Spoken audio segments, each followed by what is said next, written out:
എടി കുറെ നേരമായിട്ട് നിന്റെ കെട്ടിയോൻ കിടന്ന് വിളിക്കുന്നുണ്ടായിരുന്നു.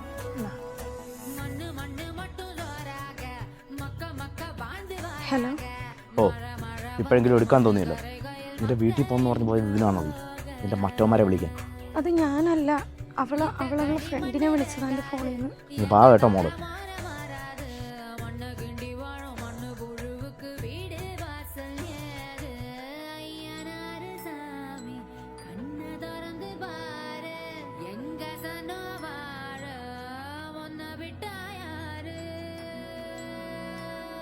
എവിടെ പോകുന്നു? അവിടെ നിൽക്ക്. ഇതിനായിട്ട് കൊഞ്ചി കുഴയുന്നുണ്ടല്ലോ. എന്നോട് ഞാനൊരു 1000 പ്രാവശ്യം പറഞ്ഞിട്ടുണ്ട് ഷോളില്ലാതെ വീടിൻ്റെ പുറത്തിറങ്ങുന്നത്. ആരെ കാണിക്കാനാടി?